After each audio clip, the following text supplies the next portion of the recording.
Someone asked me the other day, they were like, Wahidah, how did you get so disciplined with money? And I was like, I was scared. I read an article when I was 17 about to graduate from high school. And it said it takes nearly 10 years of nothing going wrong for someone to escape poverty. So I was like, okay, that's my timeline. So that article, I can't find the original article, but I found this one that says it takes nearly 20 years of nothing going wrong for you to escape poverty. And this is by Peter Timmon, because I was like, I do not want to be in a situation again when we can't fix where the family car needs the brake pads replaced, which is like $60, right? But we can afford it. So then months later, the brakes in general just stop working, which costs thousands of dollars. And you're on the and you're on the road and you can't brake. Dangerous. I was like, I don't want to be in a situation where I have to say no to a friend's trip to go ride roller coasters because I can't afford a $40 ticket. So in my head, I was like, okay, 10 years. This is what I need to just kind of lock in and just get that safety net in. So that's what I did, right? I finished high school. I was applying to every scholarship I could get. I was working through college while doing school full-time. I was working part-time. And then I graduated and went to a nonprofit making a measly $32,000 because I wanted to essentially make the world better. But they really had us living on ramen. I was hustling for those raises. I was just kind of like doing whatever I could to keep that job, right? As like a good Asian girl was supposed to. Trying to get those promotions. After 3 years, I hopped jobs. And I was essentially just saving whatever I could without calculating anything. Because in my mind, I was like, it didn't matter how much I had. It was just like I had to put away as much as I could until 10 years. And now I'm 33. I'm 4 months into, like I'm almost 5 months now into a layoff. The terrible job market. And I'm fine mostly, like my nervous system is still kind of like processing this every once in a while. But safety net wise, we've got a safety net and we're okay. I'm not worried about like, am I gonna get kicked out of my home? Or I'm not worried about like, can I still pay my bills? There's other worries, but financially, I'm okay for a good while. And not because I had a windfall, right? Not because I have rich parents, but wouldn't that be nice? But because I had a system protecting me that I started way back when, before I was like good with money. And it's still protecting me today. So over the years, I did work in nonprofit for about 6 years. And then I left that to go into wealth management because essentially I was like, what do I do with my money? And then I'm just the type of person who will just kind of lock in and go into the deep end and just study as much as I can. And because I was working at the university at the time, they let me take finance classes. And then it turns out I got good enough because of those courses to essentially jump careers. And that's what I did for a few years. I became a licensed wealth manager. I was assisting with managing portfolios with millions of dollars, right? Working with wealthy clients. And then I left wealth management to go to fintech to focus on financial education. And then guess who within a year got laid off? Yeah, me. Just like half of the Bay Area, right? Ugh. I'm 5 months into a layoff. I'm not jumping into any job right away. I'm being picky with what I'm looking for moving forward. And I get to be picky because I have the safety net. And the safety net, how I built the safety net, this playbook, I want to give this to you. So if you're first in your family to have a little bit of extra money and you have no idea what to do with it, if you grew up watching your parents stressed with money, if you're tired of financial advice that assumes your dad explained what a 401k was over dinner, let alone he even had the option to benefit from this, right? This video is for you. You're not bad with money. You're put in an environment that was never designed to catch you, never designed to grow you. Old school money rules keep women in survival mode. I'm handing you new rules. I call it the invisible money method, and it's essentially 2 steps. Step 1 is the invisible money. Money, once it hits your account after payday, the money now moves before you even see it. It's moving to go to work for you. So it's going where? To savings, like your high yield savings, your emergency fund. I call it my catch me if I fall fund. It's what I'm essentially living off of right now. And my partner is funding my life as well, because don't settle for losers, y'all. Once that paycheck hits, it goes to investments like your Roth IRA.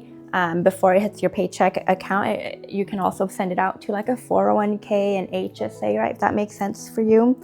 And then step 2 is visible money. So because everything else is taken care of with your invisible money, right? Now your visible money is what's left over. So you can spend it on whatever you want guilt-free. This is where you spend on your coffees, your shopping, your night out, your eating out. Like, I don't care what you spend your money on. Like, if you want to spend it on $70 nails, like whatever, if there's money in that account, yeah, go spend it, because you've already put money away for your bills, you put money away for your savings, whatever you're saving for, you put money away for your investments, so you're good. And you spend this account to 0 because everything is already taken care of. When I was 26 years old, one day I was essentially looking at my accounts, because I was like, I wonder how much I've got in here.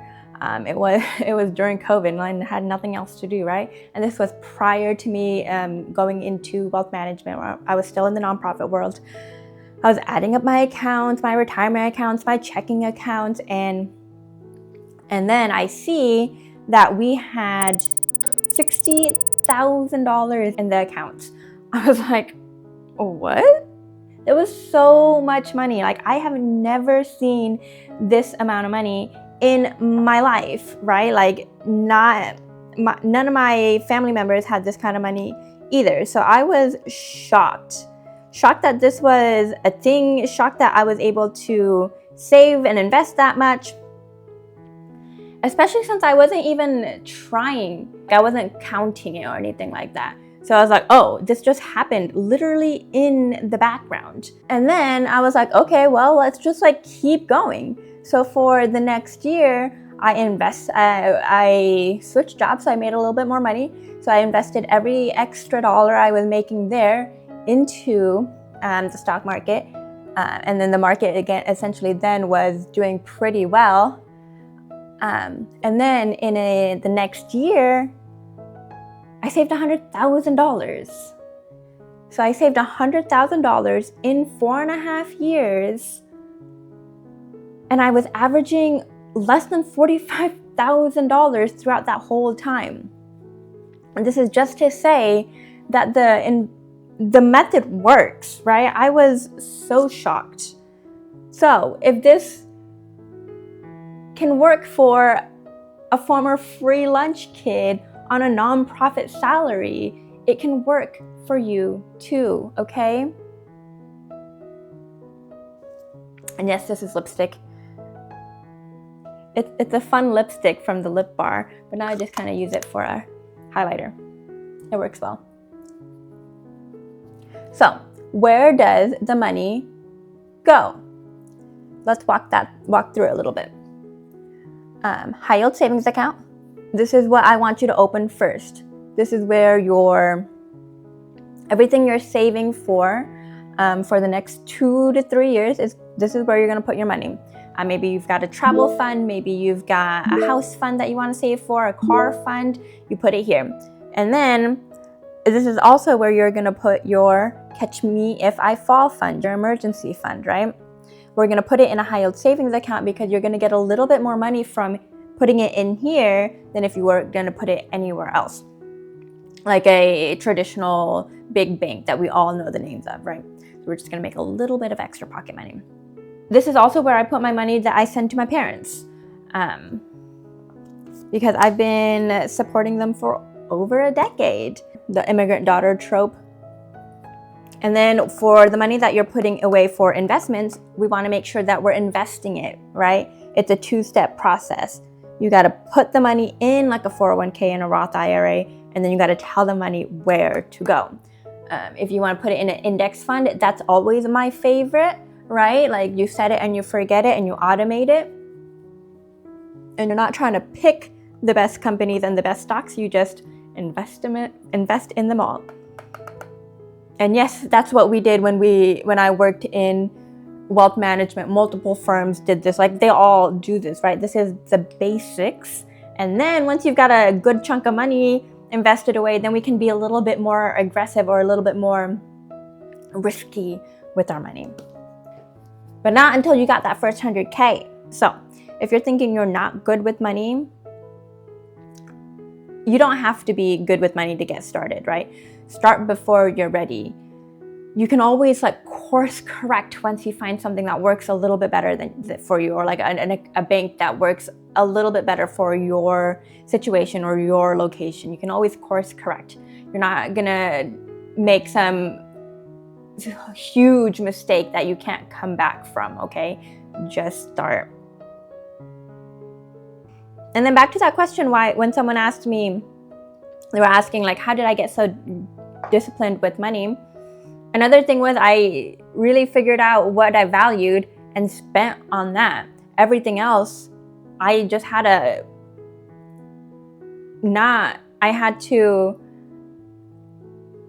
else just had to be pushed aside, right? Because I knew I needed to get my safety net and everything else just didn't fucking matter. And now that I've got a little bit of security, I can be a little bit more choosy in what I spend my money on. And right now it's to buy back my time, right? Is to be able to be 5 months into a layoff and feel okay to kind of explore my next roles and not have to jump back into what I'm very good at on paper, which is going right back into the wealth management world. Are we good? Do we look cute? So right now I'm close to I'm close to $500,000. I'm over $500,000 net worth, right? It's bought me peace of mind. It's been able to allow me to be more calm in such a terrible job market. And look, I'm like literally making this video in my living room. It's noon, it's 12 o'clock. And I'm not gonna say that I am completely healed, right? I'm not gonna say that I'm not scared anymore. Like this scarcity mindset, I'm still working through it. Like every once in a while, like even like a few days ago, I was like, oh shit, like we need to get money to come in now. And this didn't have anything to do with like rationality. It was just more like I have been working since I was a teenager, and my body doesn't know how to function without like giving up hours for money. So we're still working through that. We're still learning how to calm our nervous system. It's a work in progress, but I'm so, so grateful to be able to be in a position where I can take the time to work through that trauma. And that's what I want for all of us, right? Like that's what wealth really is. It's the ability to be choosy. It's not another nice car. It's not a second beach house. It's being okay when things go sideways, having support, being truly ungovernable. Because society never expected us to build wealth. They never designed the playbook with us in mind. We're gonna build anyways. And I want you to build a kind of wealth that makes you dangerous. Dangerous enough to fund what matters. Dangerous enough to walk away from disrespect. Dangerous enough to rest. I've got a free wealth guide. It's in the link is in the description below. You can find it at wealthwahidah.vercel.com. And also, while you're going through that wealth guide, watch this video. It's gonna walk you through the steps of the invisible money method. And that's how we're going to close the wealth gap, get rich, and stay ungovernable. All right, I'll see you next Sunday, friends. Bye.